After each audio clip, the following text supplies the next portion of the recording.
Definitely getting the fennel fix on this beautiful Father's Day. Anyways, happy Father's Day, everyone out there. If you are a father, or maybe you're a father of a pet, that could be Father's Day too. Anyways, the old coot here coming back at you with another exciting video. So let's talk about some of the more popular green chartreuse alternatives, substitutes, right? You're never going to replace green chartreuse, but these are some of the more popular ones that people are trying using as alternatives or whatever, because green chartreuse is so hard to find. Anyways, let's just get right into the video, the smell test, the flavor profile, and then I'll talk about the history and all that good stuff. By the way, not sponsored by any of these companies. If any of them want to reach out to me, the one that I'm missing, oh my God, the one that I'm missing is Ver, which I really wanted to try. It's made by a company called Elixir, I believe, up in Oregon somewhere.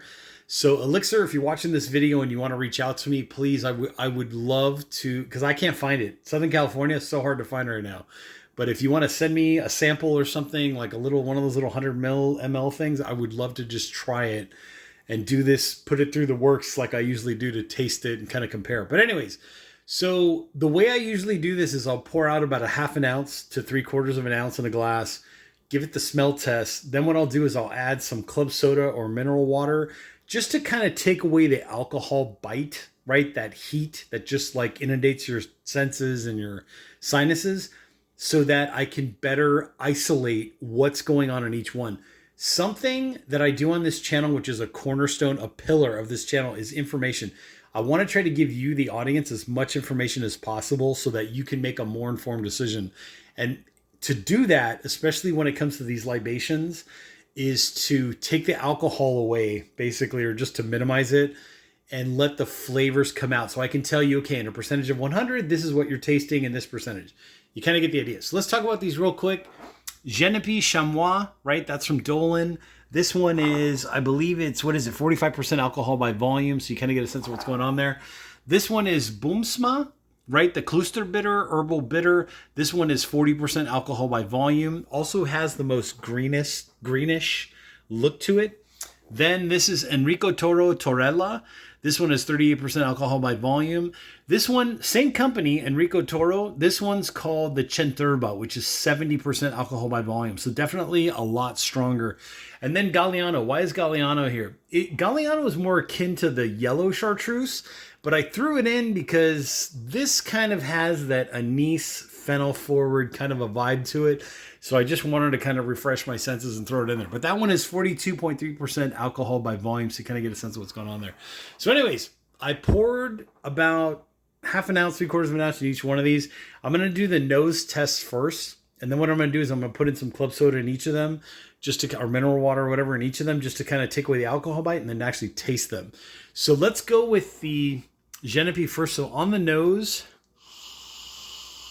yeah, so it's very, and I do have ice in here, by the way, too. I think I put like a couple cubes of ice in each one, which is kind of slowly starting to melt. But on the nose, this is very fennel bulb, the actual bulb of the fennel forward. So if you ever go to like an Italian restaurant and you get a fennel salad, that bulb taste, that's what I'm getting out of this. And remember, this has already been like a little bit diluted with that melting ice that's in there. So I may not even have to do the club soda thing.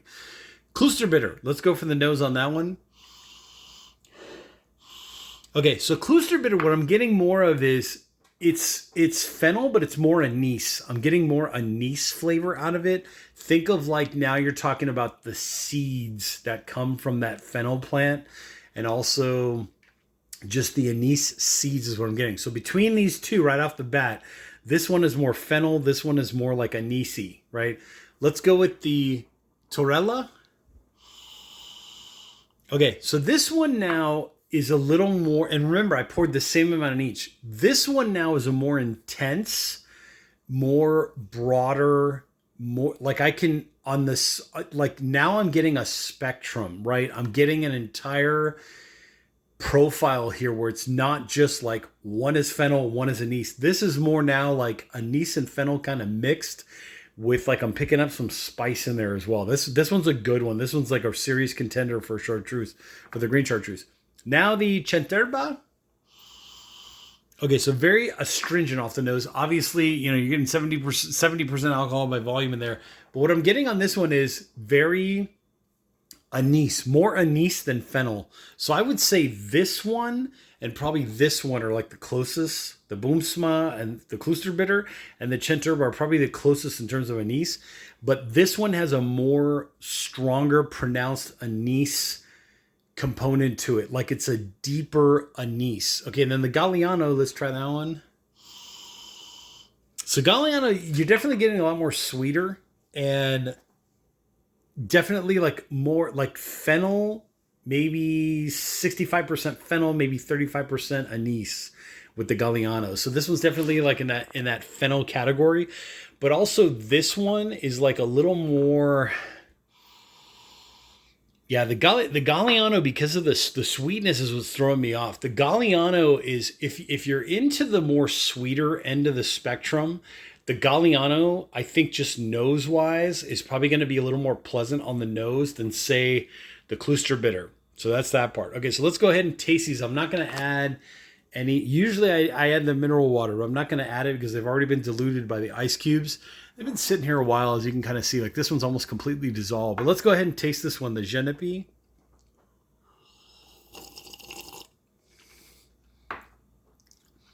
Yeah, very, very fennel forward. It's got a certain sweetness to it, which is good. I would say not overly sweet, but fennel and sweet. That's how I would describe it. Klosterbitter. Let's go ahead and taste this one.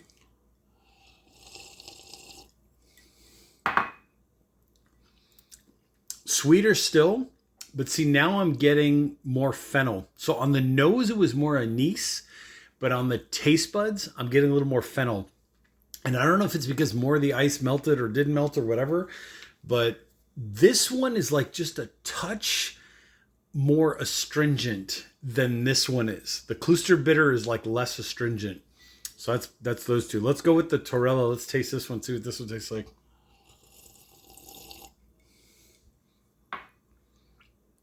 Smooth. Very smooth.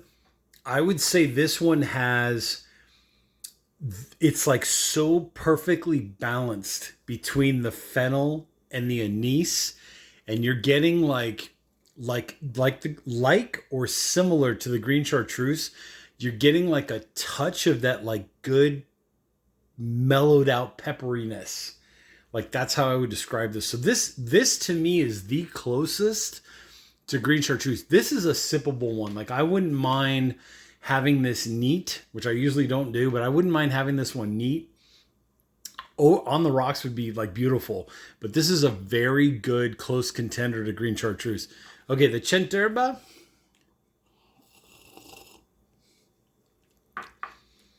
Potently anise. Definitely. So less fennel and more anise flavor. So the Chenturba, and it's also because of that high alcohol content. Wow, that's what you're inundated with first. I would say in terms of strength, like if you wanted to compare that sinus explosion of heat, meaning because there's so much alcohol content in it, I would say this would be the closest in terms of that potency of like, wow, it just inundates your sinuses. But this one to me is like 90% anise, whereas like this one is like a good balance. And also with the Torella, you're also getting this like you are getting that like, you know, if you took a fennel bulb, cut it in like really thick slices, half-inch slices, put it on a barbecue, drizzled some honey on it, and let it roast and caramelize and like stew in its own juices, you're getting like a small percentage of that here, which is very pleasant. It's very nice. Whereas this one is more like astringent, like hardly any sweetness at all. We're talking less than 0.5% of any sweetness in there. Let's go for the Galiano.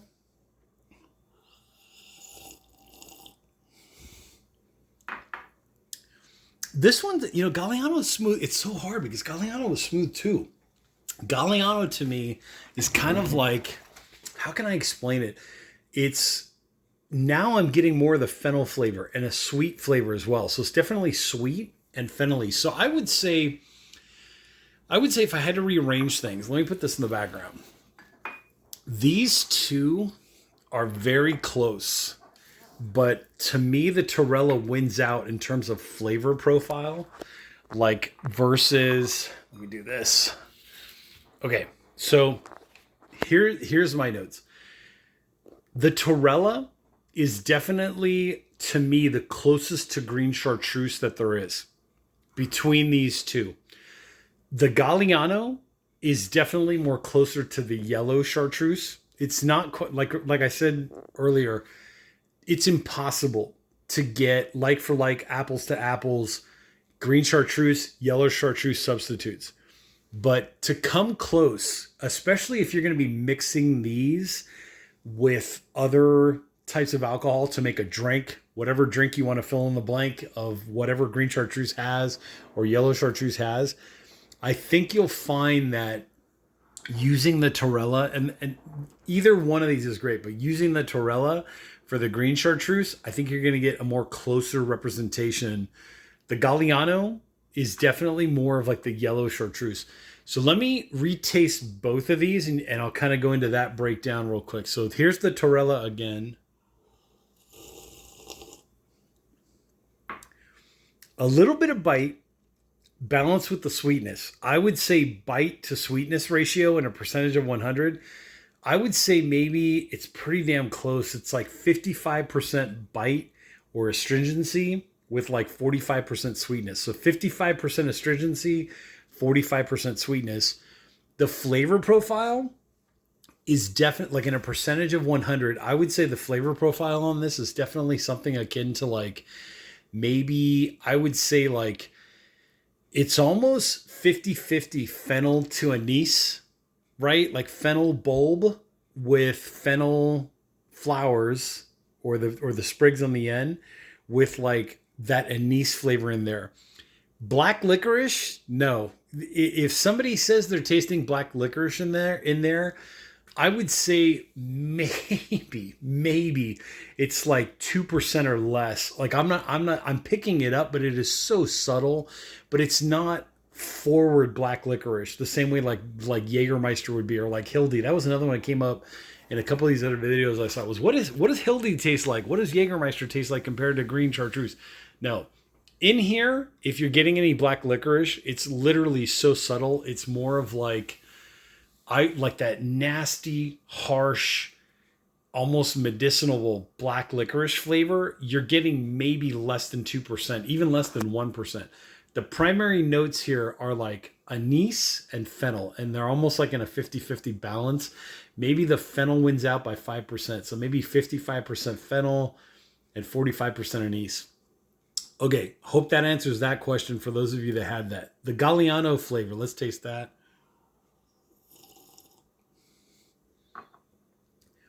Yeah, definitely. See, it's weird though, because now that it's had a chance to like mingle in my taste buds, and after tasting it a couple times, now I'm getting some spice in there too. It's almost like there's some vanilla, there's some cinnamon. Like I would say in a percentage of 100, I would say this one is definitely turning, and it's funny because that happens as the ice melts in the drink and the drink gets more and more diluted. Give it a good swirl. You start picking up on different flavors and you start recognizing flavors that were like, oh, what's that? And then you're like, boom, that's what it is. So I would say this one is more maybe 65% fennel, 45% anise. Like it's weird how it just turned, right? But definitely sweeter. So sweeter to astringency factor. I would say this one is definitely maybe, I would say like 65% sweet to like 35% astringency. And then in terms of the taste, it's definitely more, it's like, I would say 60-40 would be a better representation. So 60% fennel, 40% anise. And then in that flavor profile there, I would say like I'm picking up more and more of the cinnamon, the vanilla, maybe like touches of like cardamom, you know, that kind of vibe. Like, let me taste it again. Yeah, definitely getting like maybe 2% of like, there's like 3% vanilla, there's like 2% cinnamon, and then there's like 1% of like some like warm baking spice in there, clove, maybe cardamom, you know, something like that. That's what I'm picking up here.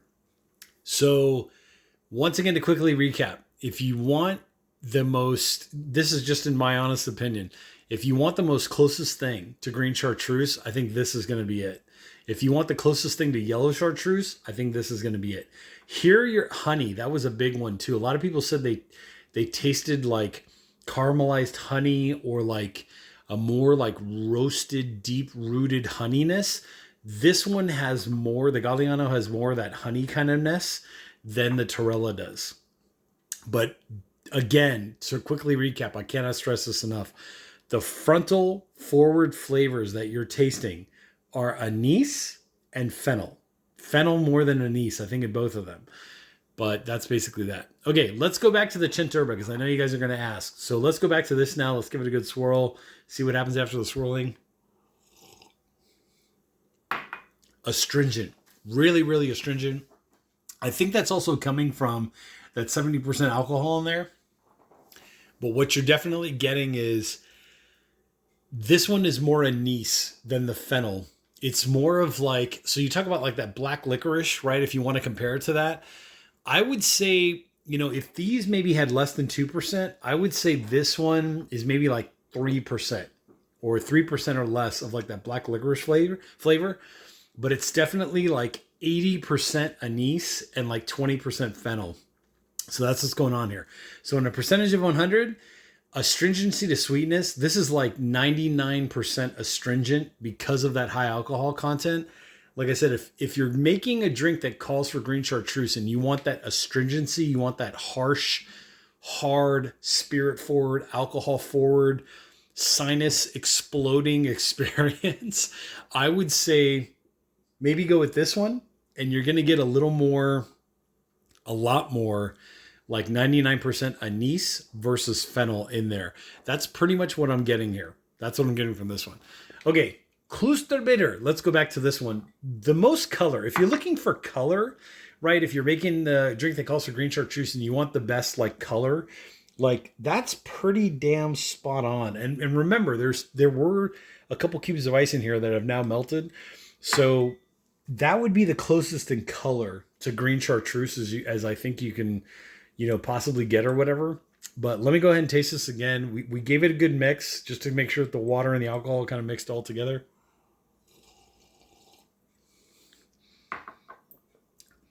Yeah, so it's sweeter. This would probably be, here's what I'm getting. Definitely sweeter. In terms of like sweetness to astringency, I would say this is like 80% sweet. Like 80% sweet, 20% astringent, especially mixed with the ice cube water, and you kind of get the idea there. And then in terms of the flavor profile, I would say it's a really good balance. It's a really good balance between the fennel bulb, right? The sweeter part. So remember, when you buy fennel in the grocery store, if you're lucky, you can get the fennel, and then you can also get the stalk or the big, huge, stem that comes out of it. And then you get the little sprigs of fennel leaves on the top. This is more like the fennel bulb itself. And I think that sweetness is helping with that. So you're getting the color, you're getting the sweetness, you're also getting a fennel forward effect here. And that's after tasting it again. And like I said, from when I first started this video to now, the flavors keep getting more and more pronounced and more depth, more broadness in that spectrum. This one here, the Genepy, to me is like ethanol and like anise. That's what I'm getting out of this. It's a little more pungent in that respect, pungent, astringent. This one here is like the bipolar opposite of the Genepy. So Genepy compared to Klosterbitter, two different animals entirely. Here it's astringency, anise. Here what you're getting is sweetness and more fennel bulb qualities. A touch of like that pepper. Let me go ahead and give it one last sip. Yeah, it's got like a very subtle pepperiness that like the green chartreuse has. What that's coming from, no clue. Mustard seed, who knows what the heck those monks put in there. 130 herbs and spices. But I'm definitely like, if you're talking about, let me put it this way. You work as a bartender or you're doing a house party or whatever. And somebody comes up to you and says, hey, I want this drink, fill in the blank, that has green chartreuse in it. and you don't have green chartreuse, the first question I would ask them is, do you want it more drier or do you want it more sweeter? And if they want it more drier, go with the Centurba. If they want it more sweeter, I would say go with this one. And that's if you can't find the Torella, right? But if you can find the Torella, definitely use the Torella. They won't even know the difference. Okay. I mean, they probably would if they're an expert, but you kind of get it, which I'm not. I'm not an expert, not claiming to be an expert. But anyways, let's go back to the Genepy, which I know was pretty popular, like in a lot of other YouTube videos, and a lot of people were talking about it. So now that it's had a chance to like mingle and commingle and, homogenize and all that good stuff, and, the alcohol's hitting me now because I've been drinking these and tasting these. Let's go ahead and taste this one. Yeah, it's got this one's drier, so astringency to sweetness, even with the ice cube completely melted in there. Remember, the ice cube hadn't even melted entirely in there. See it in there? That one little ice cube that's in there that's still left. This one, both or all three ice cubes that were in here have now completely melted. See that swirling action going on? I'm going to taste it one more time.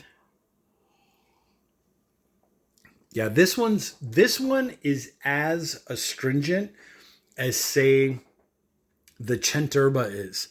So, but flavor-wise, I think you're getting some sweetness in here. So, like, if this was like 99% astringent, 1% sweet, I would say the Genepy is maybe more like, 75-25, 75% sweet, 25% astringent, because of the alcohol content and whatever's in there. I'm just talking about sweetness versus like spirit forwardness. So let me taste it again.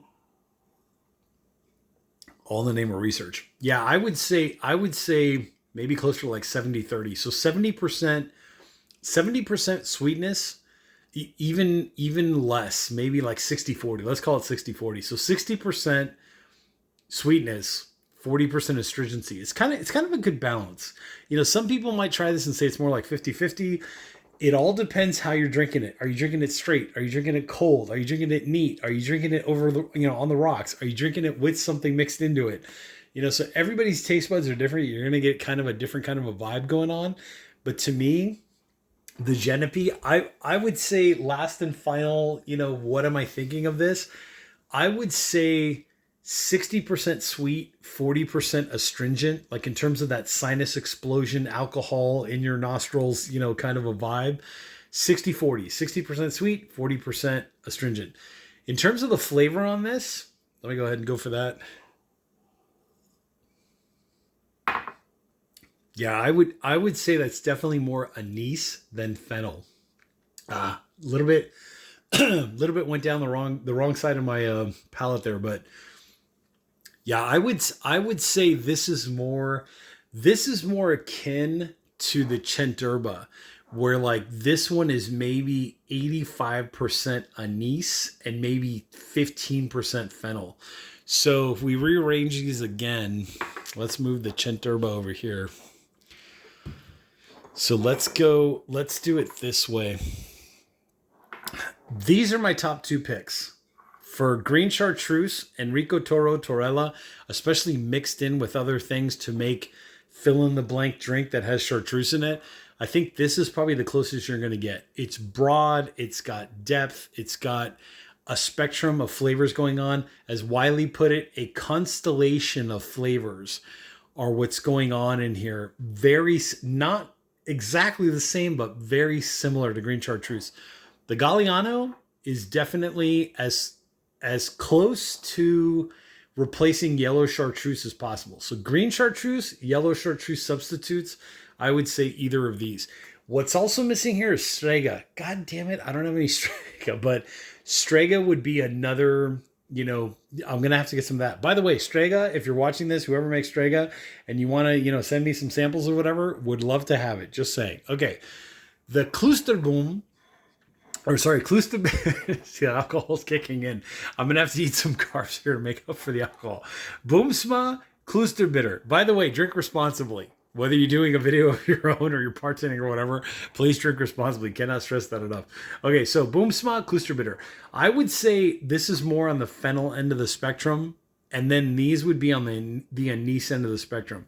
So I would say, in terms of like ranking, if you need a green chartreuse substitute, and This was all that was available, and you needed more. You wanted to spend the money, $50, maybe $60 a bottle. Go with the Enrico Toro Torella.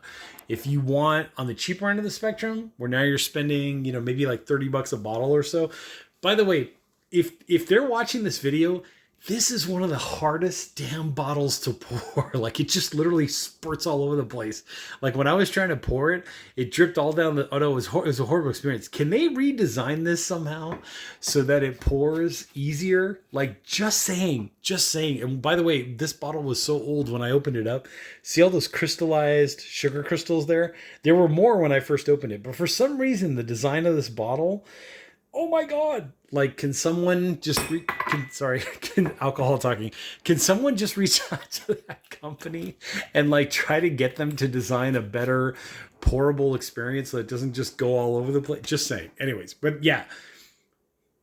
Fennel bulb forward, a lot more sweetness. Okay, this end of the spectrum, if you're talking to someone who wants a drink that has, you're a bartender out there, you're trying to make a drink that's like as chartreuse as you can possibly get, green chartreuse as you can possibly get, and they want it a little drier, right? Less sweet. They want a little more of that alcohol forwardness.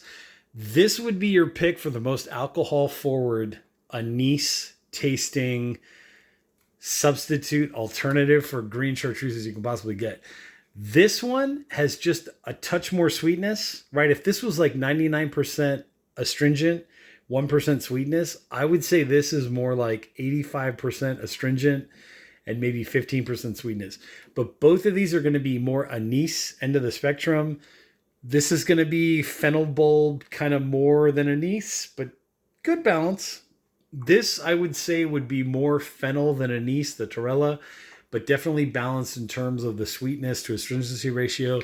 You kind of get the idea. Anyways, this video is getting way too long. I hope this video out there helps someone. If you stayed this long, I want to make just some quick comparisons. When I was talking in the video about like broad depth spectrum, that kind of vibe, I'll just show you these two examples here of Aperitivo Rosato from Ramazzotti and this Hypatia by Coppola. They're both good. Everything and everybody has like an audience. To me, this one, the Aperitivo Rosato, has a broader spectrum of flavors. I can taste the hibiscus, the rose. I can taste the citrus in there. Hypatia is more of like that spirit forward, alcohol forward version of the Aperitivo Rosato. Duke it out in the comments section what you think of each one of those if you had to compare them side by side. They might be similar, but they're not exact copies of each other. And what I would say, comparing it to this whole video that I just showed you, if someone came to me and they wanted something that had a rose or hibiscus kind of aperitivo in it, and they wanted something on the drier end of the spectrum, I would definitely go with the Coppola. If somebody wanted a more sweeter aperitivo that had that rose and hibiscus kind of flavor to it, I would say to go with the Ramazzotti. That's the difference. Okay, last one. If you stayed around for this long in the video, almost 30 minutes. This Amaro dell'Etna has, if you're done with Chartreuse, or you just want to branch out, you want to like improve your vocabulary of beverages, this Amaro dell'Etna has a very subtle amount of fennel in it. Like that good roasted honey caramelized fennel. So if you want to break out of the green chartreuse realm and you just want an alternative, this one, Amaro dell'Etna, has just a touch of that fennel flavor. So it's reminiscent of these, but now you're starting to get into that cola realm too. So that cola Amaro. Anyways, I'll be back with more videos shortly. I need to go take a nap. I'm the old coot. Like I said, not sponsored by any of these companies, any of these at all. But if they want to reach out to me, more than willing to work on some kind of collaborative efforts. I had to pay for all this stuff on my own. Once again, to recap prices, $60 in San Diego. Yep, $60 in San Diego is where I got that one. This one's available like Total Wine, Mission Wine and Spirits. you know, if you're somewhere in that like 30-ish dollar range, you're kind of okay. 28, 29, 31, 32. This is also in that like $30 range, the Cluster Bitter. This one, I believe Total Wine in Redondo Beach carries this, or you might find a specialty shop in your local neck of the woods, you know, kind of get the idea. Then the Torella, $50. If you can find it for around there, $50, maybe 55, you're okay. But please don't pay, please don't pay $100 for like any of the Enrico Toros or even the Chartreuses. Just wait, you know, eventually the supply will catch back up to the demand. You know, stop hoarding as well. That's also a big message is, you know, just buy a bottle, enjoy it. When you're done or you're getting close to being done, get another one. If you can't get it right away, what's the big deal? Just wait for it. Wait for it. It's like a trophy. It's like a trophy. It's not a race. It's like a trophy at the end of like a long accomplishment of, you know, just something that you treat yourself to, right? That's how you should think of all of these. You know, just keep that in mind. Anyways, I'll catch you all in the next exciting video review.